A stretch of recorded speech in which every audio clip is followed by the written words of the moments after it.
chamar aqui os participantes dessa mesa que vai discutir a distribuição do filme brasileiro no Brasil e no exterior. Gostaria de chamar o Daniel Queiroz, da Embaúba Filmes, da companhia.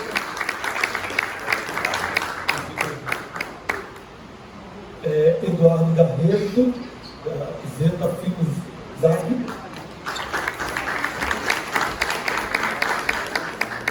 Felipe Lopes, da Vitrine Filmes.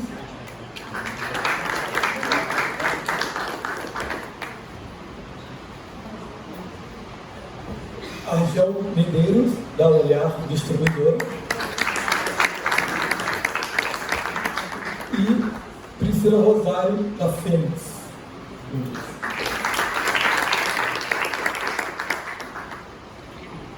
Ainda bem que a gente tem bastante tempo, né? Porque é muita gente para falar sobre o tema, mas eu gostaria de abrir essa mesa falando que, para nós do SESC, e mais particularmente ali no Departamento Nacional, essa mesa é de fundamental importância, foi uma das primeiras que a gente pensou, por dois motivos. Um, pela pertinência mesmo e a obrigatoriedade de discutir o tema distribuição no Brasil. Um segundo, porque eu queria que, de alguma forma, os distribuidores também estivessem presentes, de corpo presente, aqui na mostra. Então, por isso que esse é um momento para mim muito especial, de poder também tê-los, por mais que seja pouco tempo, alguns mais, outros menos, mas, de qualquer maneira, é um grande prazer mesmo ver cada um de vocês, pessoas profissionais que eu estou trabalhando sempre, continuamente, alguns há pouco tempo, outros mais tempo, mas todos que a gente tem um respeito assim, muito grande pelo trabalho de vocês. Vocês são as pessoas que, claro que tem outros também, né, que não estão aqui, não deu para trazer todo mundo, senão a gente teria que fazer um seminário da distribuição, o que não seria uma má ideia. Pois é. Que a gente traz mais gente, né? Acho que não, né? E então eu gostaria que cada um de vocês, assim, inicialmente, né, se apresentasse e falasse um pouco a própria distribuidora, o perfil da sua distribuidora, só para a gente realmente começar. Depois a gente fala dos programas. Então, Daniel? Deixar a Priscila.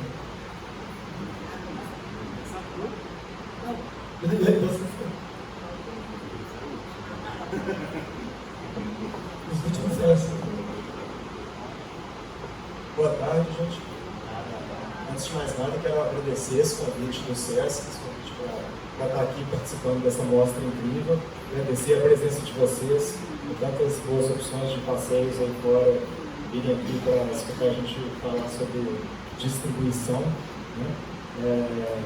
Então, começando me apresentando também, eu estou à frente da Embaúba Filmes. A Embaúba é uma distribuidora bem nova, bem recente, foi aberta no ano passado.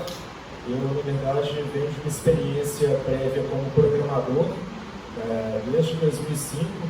Eu sou de Belo Horizonte, comecei a me envolver com cinema em cineclubes na década de 90, fazendo programação de cineclubes, e naquela época achava que seria impossível viver de cinema no Brasil. Sou de uma geração onde alguns amigos começaram a se enveredar pelos curtas, formar em comunicação, com o sonho de fazer cinema, e eu achava que eles estavam malucos, assim, vocês estão doidos, vão viver de quê?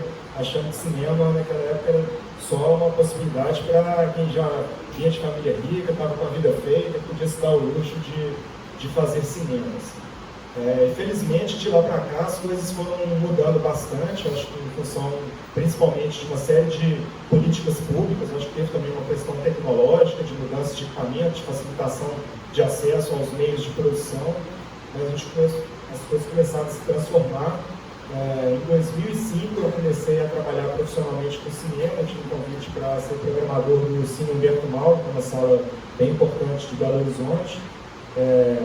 E aí de lá para cá eu trabalhei muitos anos também no Festival Internacional de Curtas de Belo Horizonte, festival que eu me envolvi na curadoria em 2004, e eu tive à frente da direção geral do festival, da direção artística e de produção de 2009 a 2012. A partir do final de 2012 eu fui trabalhar num outro cinema, que é o Cine 104, o cinema de Belo Horizonte, que foi uma sala nova. Eu ajudei a participar da concepção da sala, qual seria a linha de programação, e a sala veio com uma proposta na época de dar um espaço para o cinema brasileiro, que estava cada vez mais forte, assim, sentia que tinha muitos filmes sendo feitos que não tinham espaço nas salas comerciais de exibição. O Cine 104 se propôs um pouco a isso, e ser uma sala de formação também, não só de exibição, mas de ter projetos que pensassem na formação de público, entendendo que os grandes gargalos assim, para que os filmes cheguem às pessoas é o interesse das próprias pessoas. A gente pode discutir aqui vários problemas do circuito como um todo, mas a gente sempre também esbarra nesse desejo das pessoas do que assistir. Né? Depois eu sou programador da semana, chamada Semana dos Realizadores, um festival que acontece no Rio. A gente escolheu o nome só para Semana de Cinema, foi uma semana desde 2013, à frente da programação. E agora do Cine 104 saiu no final de 2016, 2017 eu me vi pela primeira vez como freelancer, depois de todos esses anos onde antes eu achava que não era possível trabalhar no cinema, comecei a ter várias oportunidades, vários trabalhos, mas em 2017 encarei que era trabalhar só em projetos, um festival aqui, uma mostra ali, então apesar de trabalhar muito, vi que era um pouco inviável seguir dessa forma, apesar de que programação a princípio era a coisa que eu mais queria fazer, mas eu pensando que rumo que eu poderia seguir para frente, olhando um horizonte assim, um pouco mais para frente, eu enxerguei na distribuição uma área possível para me enveredar. Assim, não tinha uma experiência prévia com distribuição, tinha participado de um ou outro projeto com algum amigo realizador que tinha ajudado na distribuição do filme, mas resolvi encarar como um novo negócio, como um desafio, e que eu acho que não é tão distante do desafio do programador, assim, daquele desejo de promover o encontro dos filmes com as pessoas. Acho que está, de certa forma, ligado. Então, eu resolvi abrir a Embaúba Filmes, notava que, na época, eu acho que ainda hoje assim, existe uma carência, tem muito mais filmes procurando distribuidores do que possibilidade de distribuidores, a gente tem vários na mesa, mas a gente sabe disso. Assim, a Vitrine talvez foi a distribuidora que se destacou nos anos recentes como especialista em cinema brasileiro, mas a produção estava gigante eu sentia que tinha espaço ali para mais uma distribuidora que fosse especializada em cinema brasileiro. Né? Depois posso até falar um pouquinho depois vamos falar de uma vez, né, mas já se pediu para apresentar a distribuidora. Às vezes as pessoas perguntam, você não vai distribuir filme internacional, não tem interesse em filme internacional?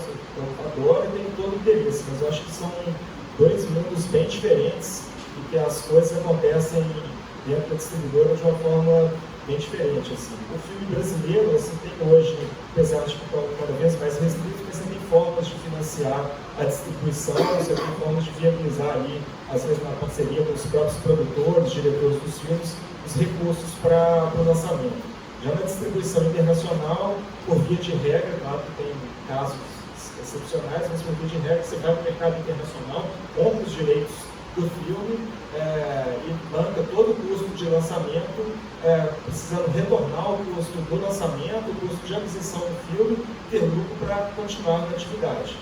Então, assim, eu fico realmente admirado assim, com o trabalho da Fênix, da Zeta, outros distribuidores que estão aqui, a Super Mungano, eu acho que fazem um trabalho incrível, assim, distribuidores que conseguem trabalhar um cinema de qualidade, um cinema autoral, bancando todos esses riscos envolvidos num cenário que a gente sabe que é cada vez mais complicado.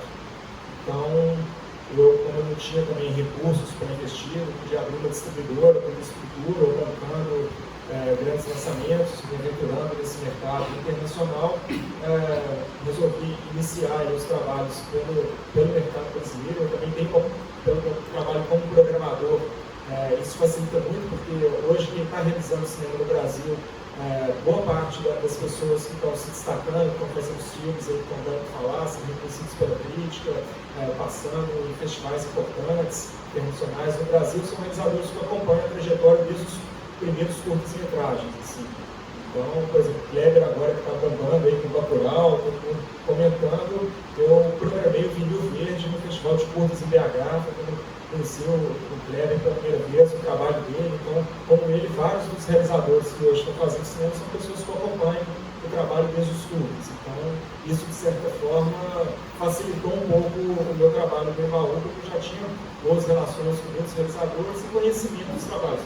Eu sei com quem que eu quero trabalhar. Claro que estão sempre surgindo pessoas novas, outros nomes que eu quero descobrir, que faz parte, eu acho, do trabalho da distribuidora, mas tem essa facilidade de eu já acompanhar a cena de cinema do Brasil de perto, desde os inícios dos anos 2000, principalmente pelo público.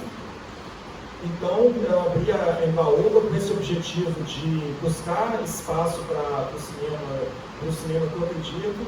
Esse cinema brasileiro, muitas vezes, ele é considerado um cinema não comercial, um cinema que, a princípio, não traria resultados, mas o desafio meu com a Embaúba é justamente pensar como que esses filmes, que muitas vezes são considerados não comerciais, como que eles podem ser comercializados. Quais as brechas que você pode encontrar para circular, não só para circular para os filmes, fazer com que eles sejam exibidos, mas também para como trazer retorno para esses filmes, para os produtores, para os realizadores e para a própria distribuidora, para permitir a continuidade desse trabalho. Então, realmente me interessa muito pensar esse cinema autoral, cinema profissional de cinema. Esses termos são sempre polêmicos. Tem gente que odeia o termo autoral, tem gente que odeia o termo cinema de arte, cinema independente, independente traz muitas coisas, mas eu acho que vocês sabem do cinema que eu estou falando. Né? A gente tem uma divisão clara entre os blockbusters, e mesmo os blockbusters brasileiros, né, que são normalmente aqueles filmes com a nova chanchada brasileira, as comédias com atores globais, e os filmes que são feitos aí nessa intenção realmente de comunicar alguma coisa, do artista se expressar, que seria internacionalmente aí conhecido como art house. Acho que talvez no exterior tem essa distinção um pouco mais clara. No Brasil sempre se tem muito essa mistura dos dois cinemas. Tem um certo medo de taxar o cinema de arte, assim. Mas então, abrir a distribuidora com essa intenção de tentar propiciar, pensar maneiras de comercialização dos filmes, mas não só a comercialização, porque também, e aí vem no início, lá como distribuidorista, me interessa também pensar a circulação dos filmes para além do retorno comercial. Tanto que hoje, todos os filmes lançados até então pela Embaúba, a gente atende ao circuito de cineclubes, universidades, todo mundo que procura, querendo fazer uma sessão. Se não tem dinheiro para pagar, eu sempre, no primeiro momento, tento estimular essa política de, olha, tem um trabalho por trás, quando se pensa na remuneração das sessões, mas quando você vê ali, realmente, quando você vê que é um evento, tem dinheiro, tem um monte de gente ganhando, só querem os filmes de graça. Mas é diferente quando você vê uma galera numa cidade do interior que não tem acesso a cinema, que não tem salas na cidade, que está fazendo um cineclube onde ninguém está ganhando nada e está querendo um filme para exibir. Te liberam totalmente. Então, me interessa muito também pensar a circulação para além daquela que pode trazer um retorno comercial. E mais do que isso, eu vejo também a Embaúba meio como um selo. Assim, eu quero que seja uma distribuidora onde tem tudo quanto é tipo de filme. Assim, eu quero que daqui a alguns anos, acho que a gente tem só 2 anos de funcionamento, né? Ano passado eu lancei só o Arábia e Misteriosa Morte de Pedro, esse ano eu lancei 4 filmes, o Chuva e a Cantoria na Aldeia dos Mortos, O Inferninho, No Coração do Mundo e Foro Íntimo. E são todos filmes que eu acho que apontam para uma certa linha de cinema, por mais que eles sejam muito distintos entre si, eu acho que todos têm essa pulsão do cinema, que é o que eu quero que seja uma marca, um reconhecimento da Embaúba, assim, para que no futuro a pessoa possa não ter referência nenhuma do filme, do diretor, mas só, opa, no lançamento da Embaúba, eu quero conferir, vamos ver o que é, pode ser interessante. Então tem um pouco essa visão aí para... Bem, teria muita coisa para falar, mas antes de passar a palavra aqui, que eu já falei. Oi, gente, obrigado, Marco, pelo convite. Muito bom estar aqui, conhecer Paraty, trabalhando. Acho que foi o mais velho da turma aqui, Minha história com o cinema começou há 30 anos atrás. Eu fui seguidor em Belo Horizonte, eu tinha um circuito de cinema de arte, 5 salas em Belo Horizonte, eu só nasci todo de cinema, e foram muito importantes, eu acho, para a cidade. Infelizmente, essas salas não existem mais. Então, até o lugar que funcionava no cinema já foi demolido, né, construído um shopping enorme, então, assim, é uma coisa muito triste, né, ter sala de cinema fechando. Mas, enfim, no meio, aí nessa minha experiência de executor, eu fui procurado por duas amigas, que são minhas sócias hoje, a Francesca e a Gabriela, muito que amam cinema, né, igual a gente, e a gente sentia a falta de um festival internacional de cinema em Belo Horizonte, não tinha esse modelo de festival.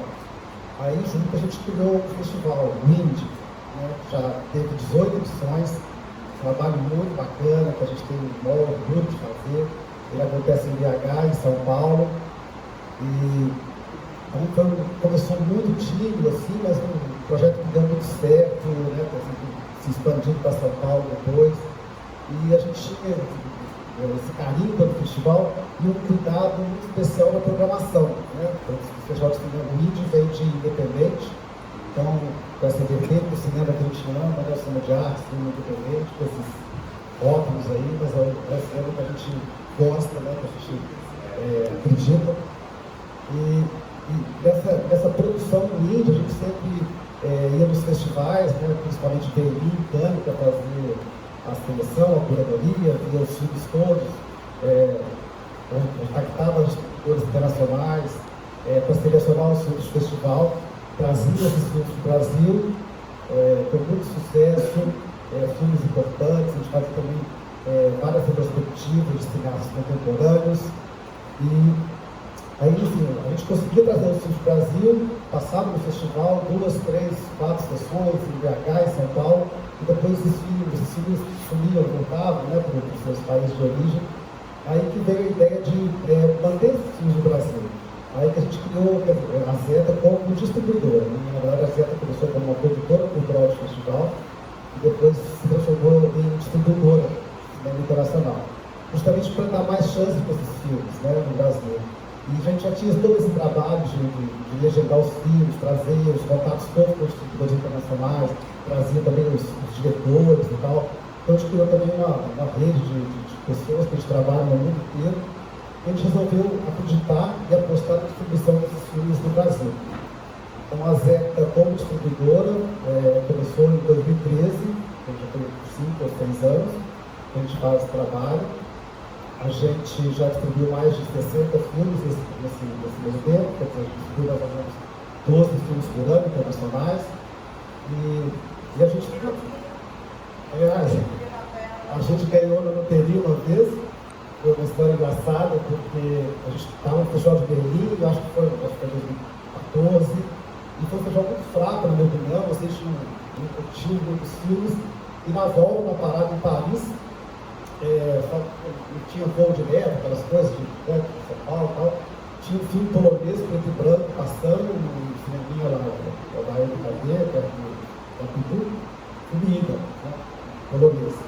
A gente fez esse filme no cinema normal, no ingresso normal, e quando chegou no Brasil, o filme tinha distribuição ainda no Brasil. O filme tinha passado nesses grandes festivais, ele passou em Berlim, passou em Cannes, passou em Veneza, ele ficou sempre meio à margem. A gente conseguiu comprar o filme, foi até assim, barato, assim, né? E um ano depois eu ganhei um Oscar de melhor filme estrangeiro. Assim. Eu falo que esse é um cometa que passa na minha vida que acho que a gente vai passar de novo. Então, assim, realmente a importância desse selo Oscar, né, para um filme, para um filme independente, assim, acho que é o nosso case de sucesso, foi incrível. Aí, e aí nesse meio tempo, indo para os festivais, assim, eu notei a falta assim, de ver o cinema brasileiro no mercado, né, porque os festivais têm os mercados paralelos. Eu não via assim, onde estão os filmes brasileiros sendo comercializados, sendo vendidos, né? Milhões, milhares de pessoas, milhões de pessoas interessadas, e companhias do mundo inteiro, e não tinha uma companhia brasileira vendendo filme brasileiro. Eu achei assim, gente, a gente criou esse selo ZAG, né, que é a parte da Zeta que vende os filmes brasileiros para fora. Então, hoje, praticamente, a primeira agente de vendas internacional do Brasil que faz esse trabalho. Também, claro, ligado ao cinema, né, independente de arte brasileira e tal. Então, é um projeto novo, a gente começou praticamente esse ano, a gente planejou todo o ano passado para começar as ações da ZAG, como agente de vendas esse ano. A gente esteve em Berlim e em Cannes, já com uma cartela de 12 filmes brasileiros. Inclusive, 3 deles vão passar aqui, o Fabiana, o William e o Beto Luz, da Ibaúba. Tem essas parcerias. É um trabalho muito desafiador, muito bom de fazer, mas você imagina a concorrência como é que é cruel. Mas eu acho importante o brasileiro vender filme brasileiro, né? Normalmente os filmes brasileiros são entregues a distribuidores internacionais, na França, na Alemanha, para serem comercializados no mundo inteiro. Então, eu acho que assim, claro, muita gente faz um trabalho bem feito, mas eu acho que quando você vende uma coisa do seu país, né, você fala a língua daquele filme, eu acho que é mais fácil você convencer as pessoas, tentar chamar a atenção para aquilo que o filme realmente tem. Então, o trabalho que a gente está começando agora é um desafio imenso que a gente tem pela frente aí, a gente pode falar mais disso daqui a pouco.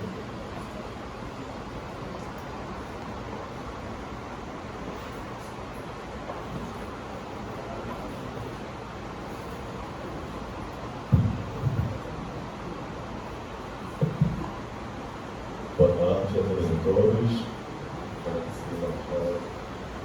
Obrigado, Marco, pelo convite. Eu sou Felipe Lopes, diretor da Vitrine Filmes. A Vitrine, em 2010, para Silvia Cruz.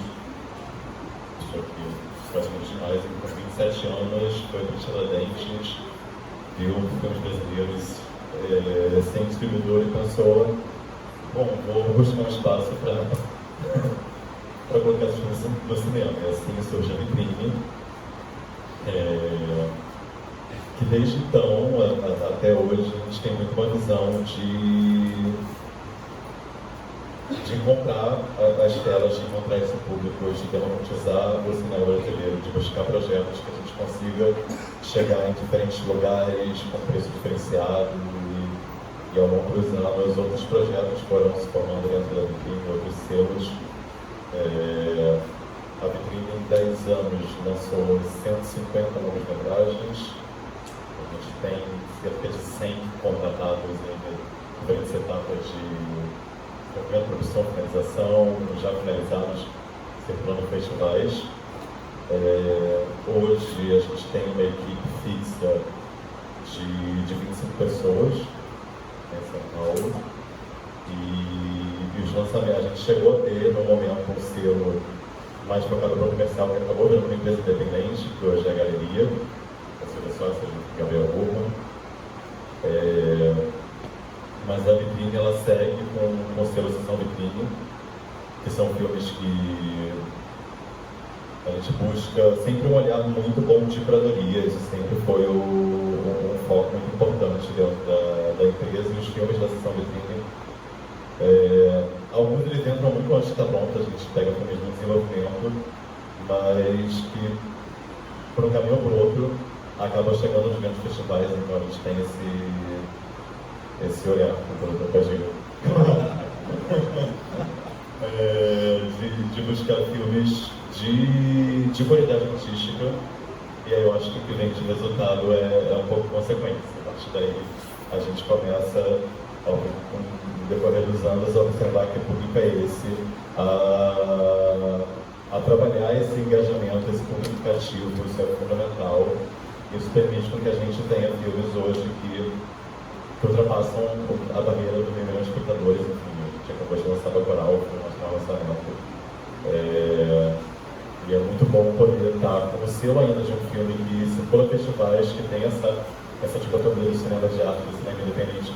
É um filme de arte, é um filme independente que a gente rompe barreiras, a gente consegue chegar no multiplex, consegue chegar no público muito grande, consegue trabalhar uma comunicação massiva.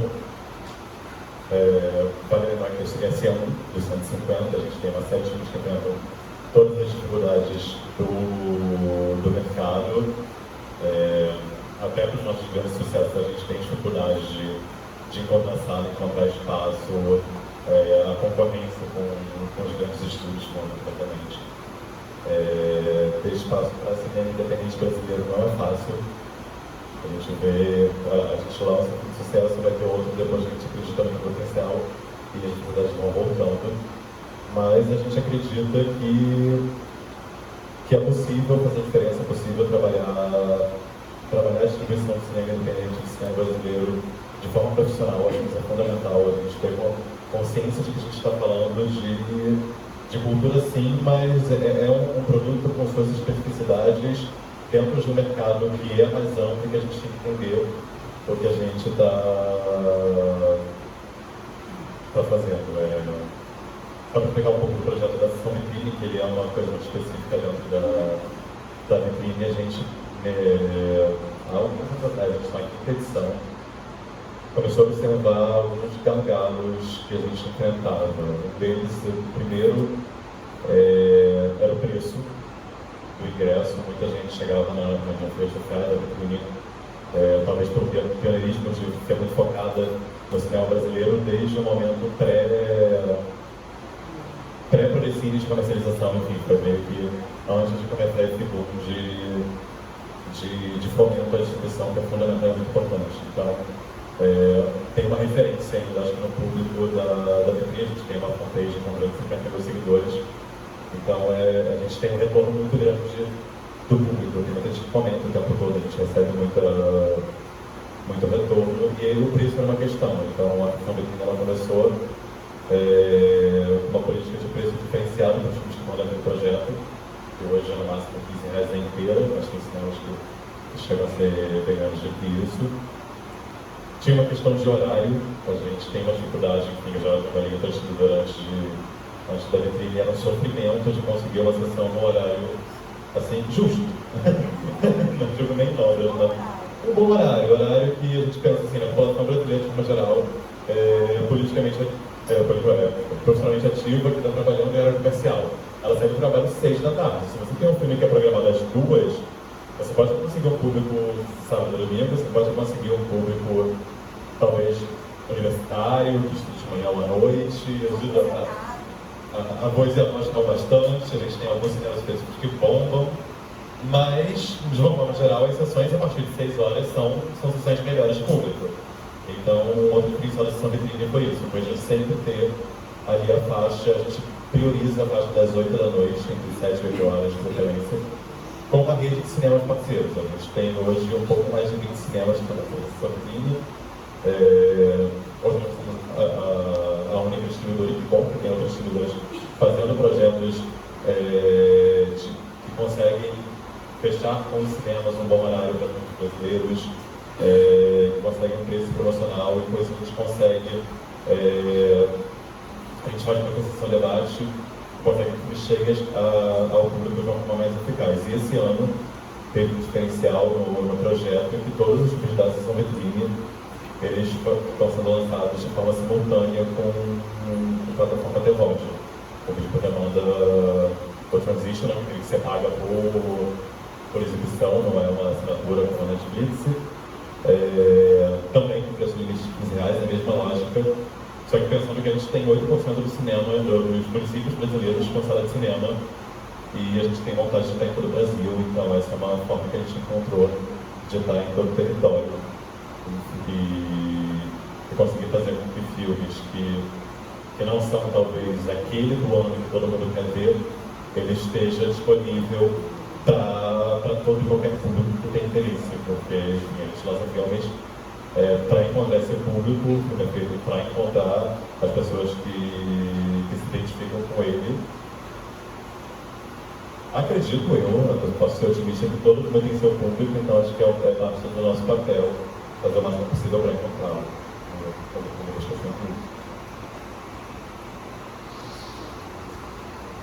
Boa tarde, obrigado pela presença de todos. Obrigado, César, obrigado, Marco.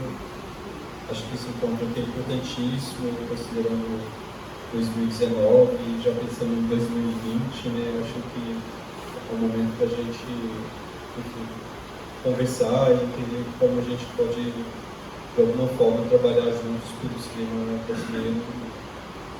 Eu sou Argel, lá da Olhar. Eu estou lá na República de Curitiba, A gente vai fazer 3 anos, ano que vem. A Olhar nasceu com, enfim, o Antônio Júnior, que é o diretor do Olhar de Cinema, que é um amigo meu. Lagel, estou chegando a demanda aqui dentro do mercado, acho que seria bacana ter um distribuidor aqui dentro do festival, mas ele não podia tocar. Enfim. E aí surge a Olhar em 2017. Enfim, a gente nasceu quanto próximo do Olhar de Cinema, e todo mundo sempre acha que a gente está dentro do Olhar de Cinema, mas estamos e não estamos, mas é uma parceria, mas não é uma parceria no sentido de tirar os outros distribuidores, mas é uma questão mesmo de estar mais próximo ali da curadoria e entendendo também que a gente tinha essa demanda grande no cinema de produções, e a gente percebe isso ainda muito latente. Vários projetos, vários filmes, e a gente não consegue, enfim, absorver tudo, né? Enfim, estamos todos aqui trabalhando com o cinema nacional, com outros distribuidores, e ainda fica gente de fora, né? A Olhar por natureza, a gente tem buscado filmes contemporâneos, a gente entende que a gente gosta de filmes provocativos, filmes que de alguma forma tragam alguma discussão, alguma reflexão, e essa é a nossa forma de trabalhar também a distribuição dos nossos filmes, sempre buscando parceiros, mobilizando atores, agentes, influenciadores, opinião, profissionais específicos entre os assuntos que permeiam cada filme. E a gente tem, enfim, esse ano estamos lançando 8 filmes, no final do ano serão 8 filmes que a gente lançou. O primeiro filme que a gente lançou foi O Agente, do Ali Curitiba, que é o meu sócio, no Olhar, junto com a Paula. Depois, ano passado, a gente lançou Ferrugem, lançou O Meu Corpo Político, da Alice Riff. E esse ano a gente já tem vários títulos aí que a gente trabalhou. E, enfim, é um trabalho árduo, porque, para além da curadoria, a gente entende e tem buscado a audiência, e talvez esse seja o nosso grande desafio. Foi o desafio de 2019, vai ser o desafio de 2020, entender a audiência dos filmes independentes. E aí eu falo porque esse ano a gente também lançou um título estrangeiro, a gente lançou o Rafiki, que é um filme queniano, mas é um filme também que vem muito numa linha de filmes que a gente trabalha, muito dentro da lógica de mobilização, e a gente tem entendido que esse nicho, encontrar o nicho do filme se torna importantíssimo ali no momento de lançá-lo, e acho que todo filme tem seu público. E é muito engraçado isso, assim, às vezes você pega um título e fala, esse título vai ser difícil, de repente porque ele acha o meio dele e vai embora, né? Outros já são mais difíceis, mas enfim, a gente tem um trabalho muito pontual para cada filme, entendendo que cada filme tem o seu jeito de ser falado, construído, as suas narrativas, e a gente trabalha muito numa troca com o diretor, com o produtor, e a gente tem tentado sempre buscar uma outra forma de lançar o filme, de não ser uma coisa muito imposta por nós, mas da gente encontrar esse caminho junto com quem fez o filme. Coisa que eu ia falar. Então, esse ano a gente lançou o Rafiki, que enfim, chegou nas nossas mãos, é um filme que passou em Cannes, e foi muito interessante a gente lançá-lo, porque é um filme que a gente não tinha dinheiro, e a gente é desses que faz a loucura. A gente conseguiu R$40 mil, conseguiu licenciar o filme da Telecine, e foi um filme que a gente encontrou o lugar dele, mobilizando as redes de meninas das lésbicas, as redes dos grupos de LGBTQI. Então, assim, a gente acredita muito que se a gente realmente tivesse mais dinheiro, a gente teria feito um público até melhor com o Rafik. Mas a nossa forma também de fazer os lançamentos é muito nesse lugar da guerrilha. O Meu Corpo é Político também foi assim. A gente não tinha nenhum dinheiro de financiamento, a gente foi, fez e comprou o lugar do filme. E agora a gente está desenhando para 2020 aí buscar o que a gente já tem feito também, acho que desde 2017, buscar uma capilaridade para os nossos filmes. Às vezes a gente trabalha com a videocamp, no lançamento dos filmes, eleições que a gente lançou esse ano foi junto com eles. No Meu Corpo é Político a gente conseguiu também trabalhar com o Sesc, no lançamento do filme. Então, nem sempre a gente acha que o melhor caminho é só, enfim, ficar brigando por espaço na sala de cinema. Às vezes a gente tem que buscar outras alternativas, o caso do streaming, do VOD, que também alcança outro público que a gente não consegue nunca alcançar nas salas de cinemas. Estava conversando com alguém de Campo Grande, que enfim, não conseguiu ver Bacurau, porque Bacurau não chegou em Campo Grande. E eles falaram, meu Deus, aonde estamos? Cidade, Campo Grande. Não, Mato Grosso. Acho que eu fui, gente. Entrou em todos os faculdades.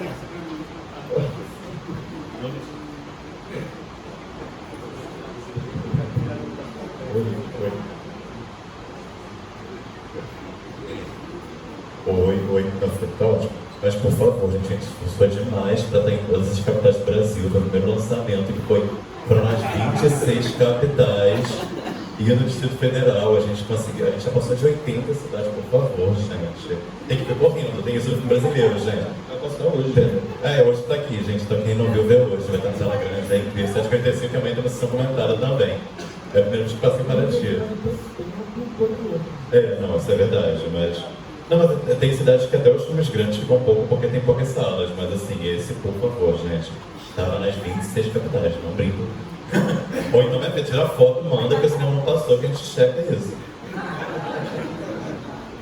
Mas acho que talvez esse desafio, assim, de alcançar o interior do Brasil, de alcançar cidades menores, não é fácil. E bom, a gente veio em Campo Grande, né? Mas em Santarém não passou, porque eu estava lá e estava reclamando, nem passou em Santarém. Mas eu acho que esse momento aqui, enfim, talvez a gente possa considerar, enfim, um lugar para a gente pensar outras formas de fazer o filme chegar a outras cidades menores e o contrário, né? Porque eu acho que a grande questão é como despertar o interesse do público para o nosso cinema. Acho que também tem esse desafio, porque às vezes, igual no Rafik, a gente lançou o Rafik e percebemos que a relação do público, porque era um filme estrangeiro, foi diferente porque às vezes com um filme nacional. Então eu acredito ainda que existe um grande tabu aí a ser desconstruído. Existe esse lugar e acho que o Bacurau está fazendo isso lindamente, né? As pessoas estão vendo o cinema nacional com outros olhos, mas infelizmente a gente não consegue, enfim, manter o filme em cartaz. A gente estreou no dia 17 agora de outubro, Meu Nome é Daniel, que era um filme que vinha com sua força, é um filme que a gente conseguiu bastante espaço, levamos o Daniel para Pedro Bial, que é uma coisa sempre difícil, e a gente ficou 2 semanas com o filme em cartaz e assim, ele está aí em algumas salas, mas é onde a gente mais queria que ele permanecesse em cartaz, que era Rio, São Paulo, principalmente Rio, porque o Daniel é de lá. A gente não conseguia espaço com os exibidores da cidade. E aí, às vezes é isso, assim, né? Às vezes você liga para o exibidor, se humilha para o exibidor, ajoelha perto do exibidor. E aí eu tenho entendido hoje, a gente está olhando, que a gente tem que fazer o contrário. A gente tem que despertar o interesse do público, o público tem que começar a buscar o filme nacional, o público tem que ir para o cinema nacional, para o cinema ver os filmes. Mas infelizmente a gente também está num lugar porque o cinema é caro, caríssimo. Hoje eu estava vendo uma matéria que, sei lá quanto por cento da população vive com R$413 por mês. Então, assim, a gente vai ter que ter cineclubes, a gente vai ter que ter exibições do videocamp, a gente vai ter que ter exibições junto com o Sesc, porque senão a gente também nunca vai alcançar essas pessoas que não têm poder aquisitivo para ir no cinema, que é elitista, infelizmente. Bem chato ser a última, né? Porque eu estou com vontade de começar um debate. Porque, pelo que todo mundo disse, achei ótimo as falas de todo mundo. A gente tem uma coisa muito territorial, já começou um debate aí que é de Curitiba, o Daniel está de Belo Horizonte, né? Junto com o Eduardo, o Felipe, né, que é Rio, São Paulo, a gente se conhece do Rio. Enfim, só me apresentando brevemente, acho que até é mais legal para a gente começar o debate, não vai ser muito repetitivo. Minha empresa é a Fênix. Eu abri, primeiramente, o nome da Fênix era Tucumã, eu comecei a Tucumã. Eu abri o CNPJ em 2011. Eu tenho uma vida que, na verdade, eu comecei, assim, eu venho muito desse ambiente da arte. Eu nunca falo isso, na verdade. Só quem me conhece muito sabe, porque eu não gosto de falar. Eu venho do balé, depois eu vou pro teatro. Só que eu amo comércio, eu amo vender, porque desde sempre eu tive que me sustentar. Então eu amo comércio. E uma coisa que eu mais gosto de fazer é essa coisa de chegar e vender. E cada dia que passa na distribuição, eu tenho ficado mais assim, animada com isso. A gente começou uma plataforma de streaming, que é quando a gente passa a ser, né, a gente está virando o que? B2C, né? Que é essa coisa de você fazer o que? Business para o seu cliente. Eu estou super excitada com essa possibilidade. As pessoas dizem, vocês, cara, vão enfrentar a Netflix. Não, eu só quero 1% desse mercado. Porque, na verdade, essa é a nossa possibilidade de ampliar o público, de vencer essas barreiras com o exibidor, que é sempre um sacrifício a gente conseguir batalhar ali, né, um horário melhor, conseguir estrear com o seu filme. É verdade que às vezes você anda com um lançamento bacana, que ele está indo até bem, mas aí vários outros eventos vão tirar ele, como o seu filme que estreia muito próximo de uma mostra de São Paulo, ou próximo de um outro festival que está alugando aquele espaço do cinema, que vai lá e tira. Então, uma guerra constante. Então, nesse contexto, né, comercial da minha vida, eu abandono ainda o balé, o teatro, e vou fazer filosofia. Porque eu também tenho essa questão, nessa coisa, né, eu gosto muito do pensamento, né, e fui fazer filosofia. Ali eu começo a ter, eu sempre amei cinema, sempre vi muito filme, estimulada pela minha avó. Só que na filosofia eu comecei a estudar, a ver cinema, só que estudando cinema, né? Então ali eu fui muito impactada pelo cinema francês. Eu estudava muito já a filosofia francesa, inclusive eu vou para a França, passo um ano lá. E eu volto para aquela coisa e vou me integrando muito com... Eu sou do Rio, fazia o FRJ, então me integro muito com o pessoal que estudava cinema na UF, então começo a...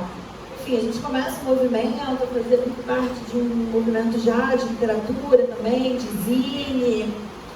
E naquela mistura toda a gente começa a fazer também produção de curta-metragem, faço, enfim, até que eu começo uma pesquisa até pessoal minha, nem ligada à universidade, de cinema.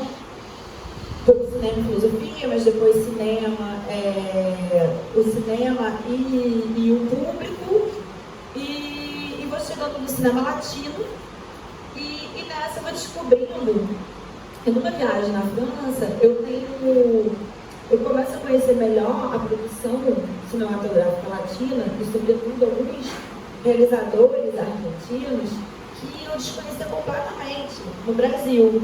Isso é 2007. E eu falo, gente, não dá, né? Como é que pode? Eu vou começar a estudar a distribuição e fico obcecada com aquilo e enfim, eu encontro um lugar que combinaria tudo que eu sempre quis, né? Que esse ambiente do comércio, né? Com essa minha vontade, que sempre foi, na verdade, de compartilhar conhecimento, né? De vivenciar na prática, aquilo que eu sempre gostei de me expressar na prática, né, e poder ver aquilo né? Quando eu fazia balé, na verdade era isso, me expressar, né? A arte que tinha, uma expressão. E resolvo fazer uma mostra de cinema argentino, no CCBB, e ali eu saco como é que é o funcionamento, né, da aquisição de direitos de um filme e vejo a oportunidade de negócio, né? Entendo melhor ainda. Não, peraí, os filmes chegam aqui assim. Esses filmes não são comercializados no Brasil, a gente não consegue assistir, porque não tem uma distribuidora que distribua. Aí que eu crio a Tucumã. Claro que tudo isso tem a gente está falando de 2009, eu faço a mostra, consigo abrir o CNPJ. Como o Daniel falou, eu, nessa época, você começa a ter as primeiras, você começa a ter a transição, né, da película para o digital. Você não tem ainda o DCP, né, que é esse formato que hoje praticamente 90% do parque exibidor brasileiro utiliza, mas você tem um meio termo aí que era quase uma, enfim, tinha um nome que era AUL, né? Era uma transmissão meio por satélite, o que é uma possibilidade. Na verdade, eu, a Vitrine, né, nós somos distribuidores que somos também, tinham outros alunos, somos fruto dessa transição do 35 para o digital, porque assim, ser uma distribuidora, né, para o 35 também era impossível. O custo de lançamento, o custo de fazer uma cópia 35 era caríssimo. Cada cópia custava R$4.500. Uma cópia só, sabe, de um filme de 1h30, 25 quilos. Você transportar isso, sabe, do Rio para São Paulo, uma fortuna. Essa minha amostra de cinema argentino, que a gente tinha 28 películas, tinha meia tonelada de filme.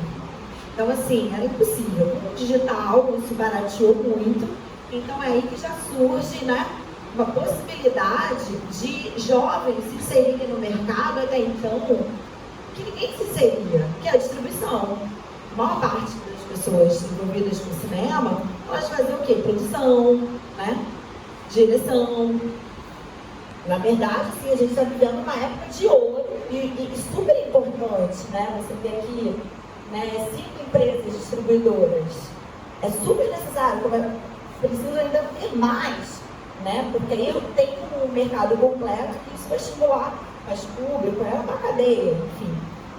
Então a gente surge nesse momento. Eu pego dinheiro no banco. Quando eu fiz a mostra no CCBB, a gente ganhou, foi lindo, foi uma mostra grandiosa. Eu fiz outra. Só que aí eu tenho um outro lema que eu carrego em mim, que assim, eu não consigo, tenho que fazer acontecer. Aquela coisa de esperar o edital, eu falei, não, é isso aí, eu vou montar um planejamento, um plano de negócio, que isso aconteça sem que eu tenha a dependência. No banco, peguei o dinheiro, montei um planinho, consegui um filme ou outro na negociação, sem ter que comprar os direitos, outros eu comprei, e assim foi que a gente começou. Claro que é todo um processo muito demorado, a gente está num país que é muito difícil, que não tem crédito, né? São todas essas as dificuldades, você precisa de dinheiro para investir. O Prodecine 3 de comercialização, ele é muito recente, né?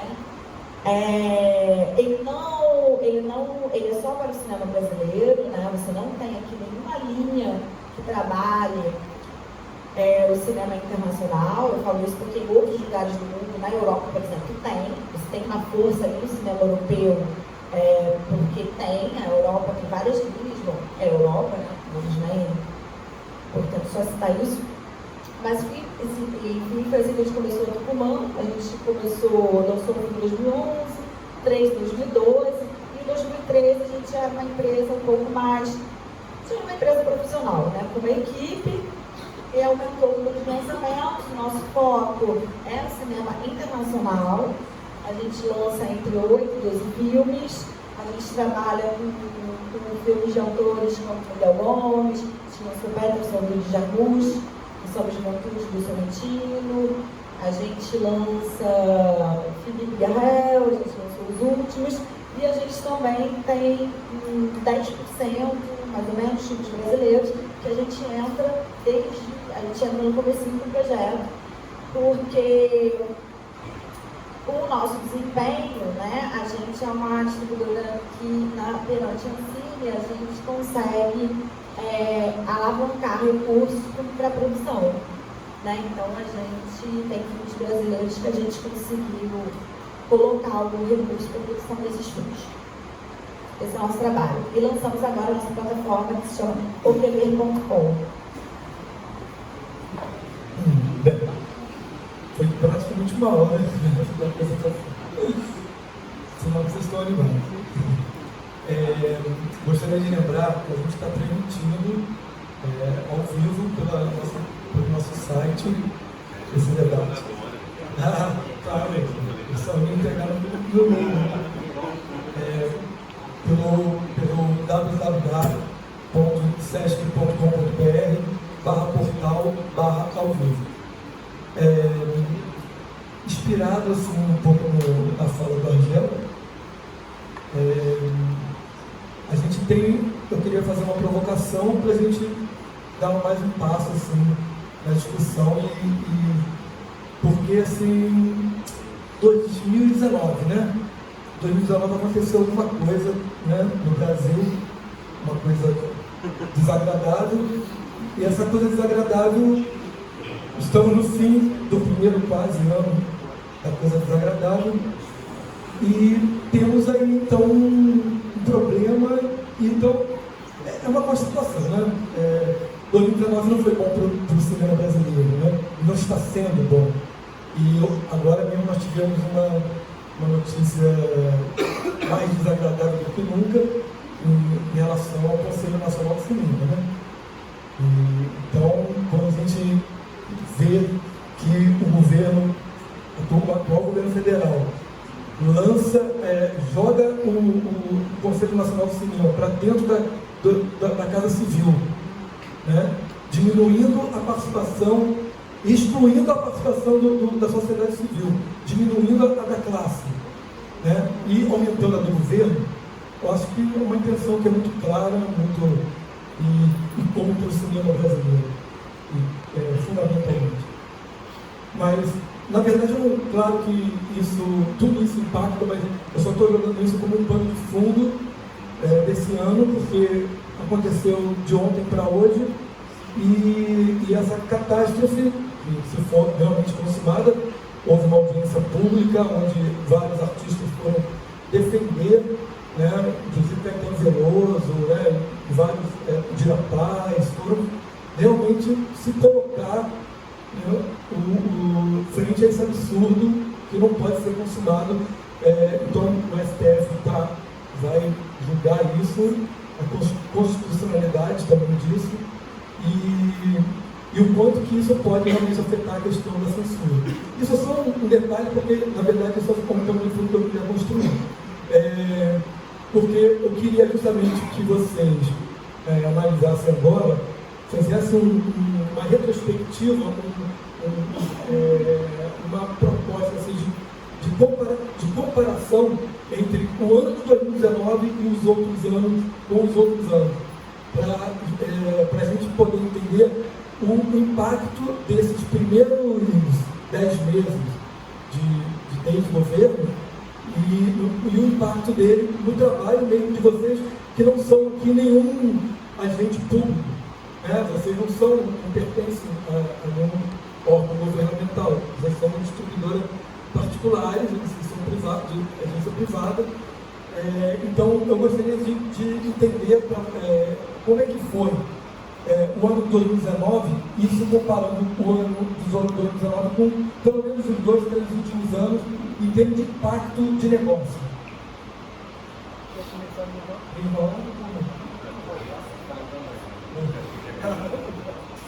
Eu acho assim, 2019 na verdade é um reflexo de 2018, né, com a atualização que começou já antes, né, anterior, e é isso.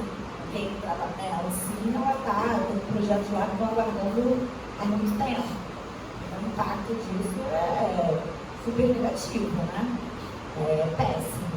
O impacto realmente, eu, por exemplo, que nunca tinha vivido uma crise, assim, eu, enquanto uma empresária, uma empreendedora, eu nunca Foi assim, foi um teste, né? Psicológico, né? Para ver se você vai aguentar, mesmo que eu não tenha quase. A gente opera muito pouco, né? Com fundo setorial. Na verdade, de comercialização, a gente só teve 3. A gente tinha um que foi cancelado, e mesmo assim eu lancei o filme. Só que o que me causou muito problema, né, foi a demora de filmes que a gente estava envolvido com a produção, né, que é a lentidão. Então, como a distribuidora precisa trabalhar para que esses recursos saiam para a produtora, né, então a gente está trabalhando, a gente trabalha, eles são passivos para a gente. Né? Então, vamos sustentar, continuar dando esse trabalho, porque a gente trabalha para receber isso lá no futuro, né? Tudo fica pronto. Então, associado a um momento de crise, né, que os seus filmes já internacionais também não estão indo bem, enfim, foi bastante problemático. Sem contar com o filme que já está pronto, que o recurso não foi liberado até hoje. Então, assim, já esteve em festival, foi importante. Vou falar aqui, porque eu já falei várias vezes que é um filme, então, assim, é bem absurda, né? É quase surreal a situação. Eu só queria falar de uma coisa que eu acho que talvez muda tudo para 2019. E, enfim, a gente não tem tanto tempo, talvez o Felipe possa até falar um pouco mais da questão do mercado de 2016, 2017. A gente não teve cota de terra esse ano. Então, assim, Vingadores, ele tomou mais de 90% das salas de cinema. Rei Leão, Malévola, Joker. Então, assim, acho que esse talvez tenha sido o maior problema que a gente enfrentou em 2019, assim, porque a gente já tinha filmes programados para serem lançados durante o ano e não teve decreto. E a gente tinha que lidar com que a gente precisava lançar o filme, as salas de cinema queriam, enfim, por uma questão de negócio, tomavam as salas com um único filme. No Vingadores a gente teve que mudar a data de um filme que a gente ia lançar, porque não tinha como lançá-lo naquela data. Porque o filme foi tomando proporções imensas. É claro que dentro desse cenário a gente entende que alguns cinemas, principalmente os cinemas de arte, né, porque assim, é importante também frisar que existem cinemas e salas de arte no país e que elas dão espaço para a gente, né? O Espaço Caô é também um parceiro que a gente sempre consegue encontrar um lugar com eles, mas a gente precisa de tempo. Um filme ficar uma semana em cartaz, ele não consegue nada, assim. Então, tipo, a gente precisa que um filme permaneça pelo menos 3 semanas, enfim, que as pessoas tenham tempo de entender esse filme dentro dos outros filmes que estão em cartaz. Então, assim, eu acho que talvez o grande impacto, pelo menos eu senti na olhar esse ano, foi porque a gente não teve cota de terra. E isso tem sido muito ruim para o cinema nacional, porque agora a gente não tem, enfim, pelo menos em 2018 o exibidor fala, já tem um espaço aqui na minha janela, tal, preciso cumprir cota, e aí fica mais fácil de negociar. Agora já não existe mais isso. Vamos lá, para ser breve. É um assunto que me é muito caro. Falei que não vai passar da minha história, mas eu vim de política pública. Eu trabalhei de 2011 a 2017 na Secretaria de Cultura do Estado do Rio. E eu acompanhei uma política cultural acabando, isso foi desesperador. Entrei na distribuição, eu tinha muito vontade de trabalhar na distribuição, mas eu estava muito me encontrando dentro da política pública, até que eu fui vendo um Estado deixando de olhar para a cultura, e isso foi bem triste, ter psicológico para manter isso. Foi barra, pegar terapia, mas gente, falando sério, assim, a gente tem que cuidar da saúde mental real, assim, porque impacta demais.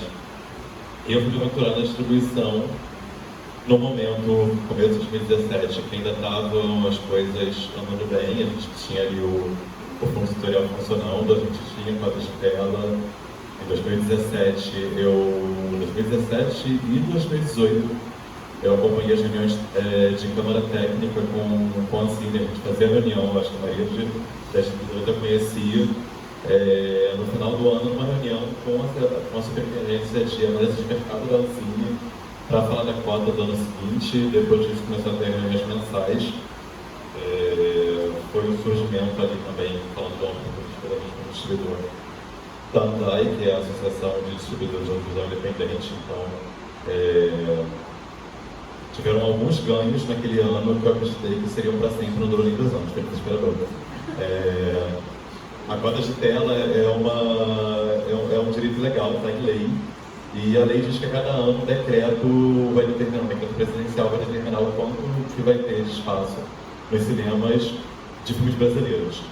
E em função do que a Priscila falou da película, quando os filmes eram digitais, a programação era de sala cheia ou meia sala. A máxima que você tinha era uma sala com 2 filmes.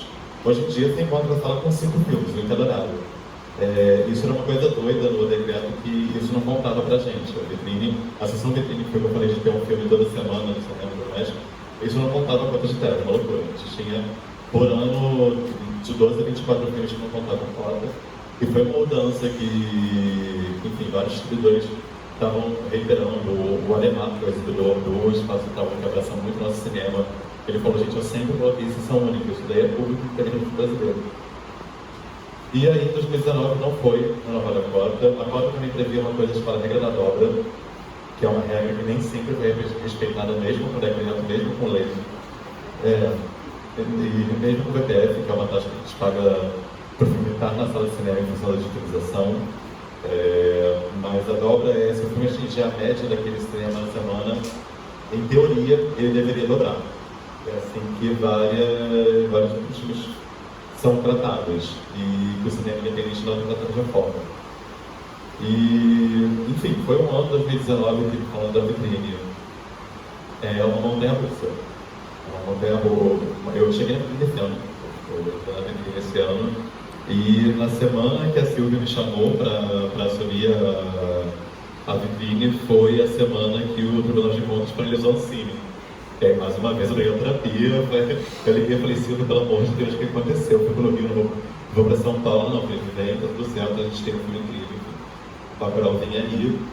Mas é isso, a gente tem Bacurau, a gente tem o maior lançamento da história da vitrine, a gente tem um filme de muito sucesso, mas a vitrine não faz um lançamento por ano, a gente preza por, a gente tem em média 2 por mês.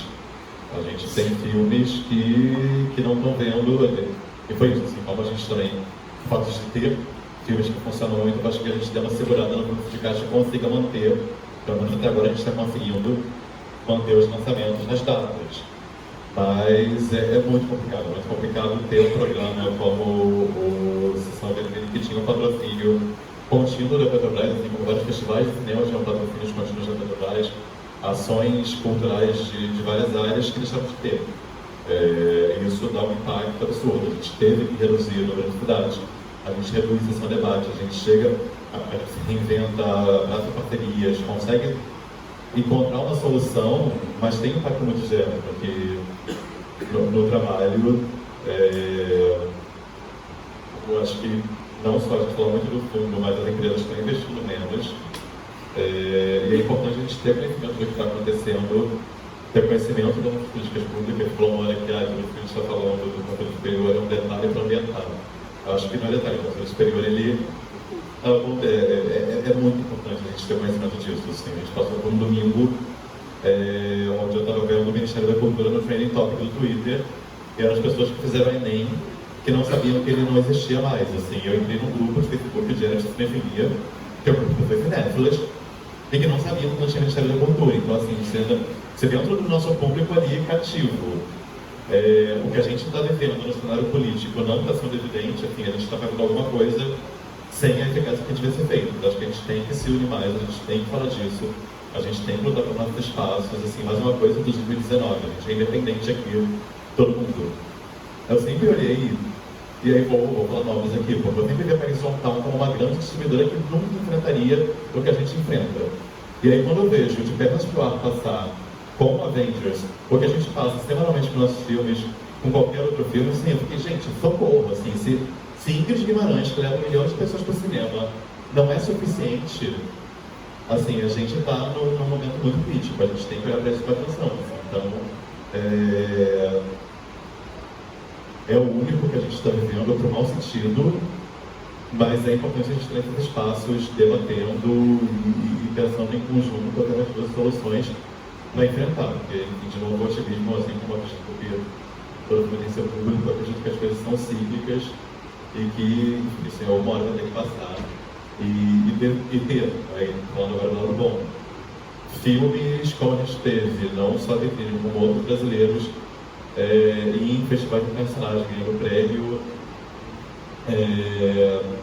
ganhou prêmio em Cannes, ganhou prêmio em Locarno, premiado em Sundance. A gente tem um cinema que está sendo reconhecido internacionalmente. A gente lança Bacurau e a gente vê que tem público para chegar ao número de 700 mil espectadores, com filme de uma distribuidora independente, feito em Pernambuco, focado no primeiro lugar para participar de festival. Então, assim, não dá para falar que os nossos filmes não tem público, não tem relevância, não levam a Brasil para fora. Isso tudo está acontecendo, então a gente tem que estar unido para poder fazer uma diferença e realmente está se colocando e está com voz presente, não só politicamente, mas acho que também para a sociedade de forma geral, assim, conversar com quem está próximo a gente, que não seja do cinema, que não seja da área, para a gente não falar sempre nós mesmos. No meu caso, particularmente, o efeito maior foi na parte internacional, né? Quando eu falei que a ZAC surgiu para vender o cinema brasileiro para fora, a gente contava muito com um programa do governo chamado Cine no Brasil. É um programa, não ligado ao Ministério da Cultura, que é uma coisa mais de negócio mesmo. Então ele é ligado ao Sindicato Brasileiro dos Audiovisuais de São Paulo, a Apex, que é uma agência de apoio à exportação, ligada ao Ministério das Relações Exteriores. Esse programa, Cine no Brasil, já existe há mais de 10 anos, talvez 15 anos, um programa super importante que marcava presença nos grandes mercados de cinema do mundo, né? Assim, pelo menos 6 a 8 eventos os mais importantes tinham stand do cinema do Brasil lá, em grande estilo, com uma estrutura incrível, gente trabalhando. E esse stand era um ponto de encontro de produtores, para fazer competição, para vender os seus filmes, para as pessoas procurarem os filmes brasileiros, que divulgavam o nosso cinema e apoiava, né, empresas como a minha para fazer negócio lá fora, né? A gente conseguiu, em Berlim, ainda com o apoio do programa, participar efetivamente. Esse programa nos dava desconto no credenciamento, desconto em sessões de mercado. A gente chegou a fazer, acho que 6 sessões no mercado lá em Berlim. Acho que o programa todo tinha 8 sessões, então a gente fez mais de metade das sessões, que não é barato, né? Aliás, isso que é o programa possibilitava isso. Você está presente nesses festivais, nesses mercados, com apoio, né? É muito caro participar disso, além do custo de viagem, de passagem, hospedagem, tudo. Você montar um stand no Festival de Cannes é uma coisa que está muito além da nossa capacidade. E é um programa que funcionava, porque ajudava o cinema do Brasil todo ali no stand. Esse programa acaba de ser descontinuado, a gente não tem ideia se vai estar em processo de renovação, mas teve uma briga interna na Apex com várias diretorias, já acho que é o terceiro diretor que assume essa agência. Então é uma coisa de muita incerteza. Quando a gente foi para Cannes, também o negócio já estava mais ou menos, já não estava fazendo bem, a gente teve que aportar mais dinheiro para conseguir manter a nossa presença lá, o que foi bom, lógico. Mas agora, para o final do ano, parece que vai ter uma presença no Ventana Sul, em Buenos Aires, mas uma coisa muito tímida, então não vai ter apoio nenhum, talvez a gente vai ter que ir por conta própria. Enfim, acho que esse aspecto que mais pesou na gente, essa mudança toda, esse atual governo, essa parte internacional. Embora não tenha se a ver diretamente com o Ministério da Cultura, com a parte da cultura em si, mas acho que segue a mesma linha que está acontecendo. Acho até difícil começar a falar de 2019, assim, porque eu acho que a gente está vivendo uma tragédia em muitos sentidos, assim. Acho que pessoa como o Bolsonaro não podia nem ter se candidatado, uma pessoa que chega, um deputado que no impeachment da Dilma elogia um torturador na tribuna, para mim tinha que sair de lá, no mínimo, preso, detido, sendo proibido, ter a vida política proibida, mas, enfim, então acho que é difícil começar a falar de cinema dentro desse contexto, porque não que o cinema seja uma coisa menor, eu defendo a importância da cultura ser tratada como uma área básica de atenção do Estado, como a saúde, a educação, mas são tantos os problemas que a gente vive, que problemas aqui discutir política econômica, a área que me interessa muito, sou uma linha desenvolvimentista, acho que a linha neoliberal atrasadíssima que o Brasil está seguindo agora vai ser trágica, assim, a gente vai entrar num ciclo muito complicado, eu não acredito nisso que vai passar a reforma trabalhista, vai passar a reforma da Previdência, vão colocar as contas em dia e a iniciativa privada vai vir e vai investir e tudo vai ser lindo, maravilhoso. Pelo contrário, acho que a gente está entrando num ciclo recessivo muito grande, onde vai sobrar para todas as áreas. Mas enfim, estamos aqui para falar de cinema e falar do ponto de vista da distribuição. Então, acho o seguinte, que na verdade também acho que já havia muitos problemas desde lá de trás, que a coisa não está só em 2019. Eu, particularmente, às vezes minhas posições são um pouco polêmicas, mas eu sou muito crítico da forma como a Ancine vinha trabalhando desde a época do Manuel Rangel, de muitas políticas, e um pouco na minha fala inicial. Eu acho que a Ancine sempre teve isso de querer tratar o cinema autoral, de arte, independente, o que for, como tendo, se o caminho desse cinema fosse ser o cinema comercial. Tratar esse cinema como todo mundo almeja ser o cinema comercial, chegar lá e tratar todos os filmes como iguais. E isso você vê nas políticas de financiamento da produção, nas políticas de financiamento de salas de exibição, na política de financiamento para troca do parque exibidor, da digitalização, o Filipe estava falando do VPF. Acho que vou até fazer uma palavra sobre o VPF, que eu acho que é um exemplo clássico disso que eu estou querendo dizer. Assim.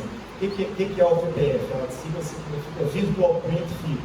Nossos cinemas se exibiam em 35mm, a tecnologia mudou, os cinemas precisavam de equipamentos para exibir em formato digital e eram equipamentos caros. O governo fez um plano de financiamento para a troca de equipamentos das salas, onde teve um banco, um ente privado que fez o financiamento, com subsídio público, juros subsidiados, recursos do BNDES, então, e esses recursos, e esse empréstimo para a troca dos equipamentos vão sendo pagos por cada filme que entra em cartaz, a distribuidora paga uma taxa para a sala.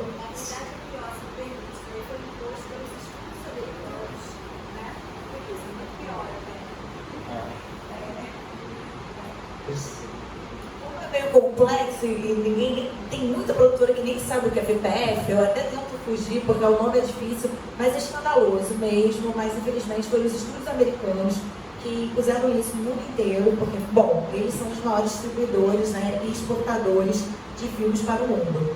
Logo, como iria baratear, né, esse custo, né, da cópia do 35 para esse formato DCP, o que eles pensaram? Então é o seguinte, vai ficar mais caro para o exibidor digitalizar a sua sala, esse equipamento seria normal, mais barato, $500 mil. Distribuidor, né, que vai ter um custo menor, porque o estúdio ele é o quê? Ele é tudo ao mesmo tempo. Vamos aqui botar uma taxa, que essa cópia, a cópia que era R$4.500, já barateando muito, passou, vamos lá, custo da cópia $2.000, vamos botar uma taxinha em cima de $850. Então, essa taxa foi fixada, inclusive, em dólar. Então, e para todo mundo igual, né? Isso em 2012, 2,50, sendo o quê? Né? Agora, isso aí foi uma briga muito longa, assim, de anos, porque as distribuidoras menores, a gente sentou lá, com a Ancine, não vamos assinar. Conclusão, os estúdios falaram que esse contrato não poderia ser assinado, você não poderia ter agregadores diversos. Você teria que eleger 2 agregadores, né, que iriam recolher esse VPF, essa taxa, com os exibidores, né, e fazer essa ponte entre os exibidores e distribuidores. Esses agregadores seriam os responsáveis pela exportação. Né? Os exibidores iriam ter um empréstimo via Ancine e BNDES, na verdade. Mas o agregador, que é uma instituição privada, que na verdade ficou a Quanta e a GDC, que ficaram responsáveis. Mas isso tudo é um contrato inglês que foi imposto pelos estúdios americanos e isso no mundo inteiro. Só que aí cada país, né, reagiu de uma forma. Holanda reagiu de uma forma bem bacana. A Holanda tem uma política também de cinema bastante. A França, não precisa dizer, é um país onde tem milhões de salas, não é mentira, mas milhares de pequenas salas independentes de cinema, de arte, reagiu muito bem também. E aqui no Brasil, depois de muita luta, para você ter uma ideia, o VPF teoricamente terminaria em 2018, mas isso assim, eles calcularam um prazo, né, um tempo. Durante 4 anos, vocês vão pagar essa taxa e depois acaba. Como houve muita relutância para se assinar, enquanto não se chegaria a uma coisa justa, a gente assinou tarde, então por isso que o VPF, talvez essa seja a próxima novela de 2020, né? Então não sei se acaba, teoricamente já deveria ter acabado. Nem quero começar a dar continuidade, porque enfim, é meio muito específico, mas é isso, é um absurdo. A Ancine não poderia ter fechado igual para todos, sendo que quem mais as salas são, a maior parte do tempo estão exibindo, o conteúdo já são deles. Era absurdo para um filme brasileiro ou para um filme internacional pequeno pagar uma taxa de $850 num país em que a gente não tem a mínima, né? O dólar chegou imagina, chega a pagar R$4 mil de VPF. Esse controle nunca foi feito de forma clara, né? Esse é um assunto complexo, mas eu citei o VPF só como exemplo de uma coisa que é estabelecida da mesma forma para os grandes, para os pequenos, para o cinema comercial, para o cinema autoral. Então, hoje, na prática, o que isso significa para os distribuidores? Hoje, se eu lançar um filme que ele estreia em 2 salas, não são todas as salas que têm VPF, são as salas que usaram esse financiamento para trocar os projetores. E alguns que inventaram um pão de VPF próprio, que eu nunca entendi muito bem, porque não usaram o financiamento da escola do mesmo jeito. Mas, enfim, isso é um exemplo. Hoje, para estrear um filme, tem muitas salas que, se você estreia só em 1 ou 2 sessões, você paga $325, mais ou menos R$1.300. Boa parte dos filmes que eu exibo em várias capitais, em várias salas, a renda semanal do filme não chega em R$1.300. Então, você torna o lançamento já deficitário de cara, fora todos os outros custos da distribuição. Mas esse é um dos exemplos. Acho que na política de financiamento das produções também, o cinema autoral, o cinema de arte sempre foi uma cota pequena ali dos filmes. A ideia era se estimular filmes que trouxessem um retorno comercial. Acho que a gente começou a ter algumas mudanças com a regionalização, quando você começou a ter acordos da Ancine com prefeituras e estados, onde as prefeituras e estados começaram a montar comissões locais e poder acessar recursos do FSA para estimular a produção local, onde você começou efetivamente a ter uma maior diversidade de filmes sendo realizados. Mas o que eu quero dizer assim, que para mim o problema vem de muito mais atrás. O problema não está só em 2019. Assim, acho que a gente tem que repensar muita coisa de política pública nesse país se a gente quer avançar mesmo para um cinema mais democrático e mais plural. Então, um pouco eu queria falar nesse momento.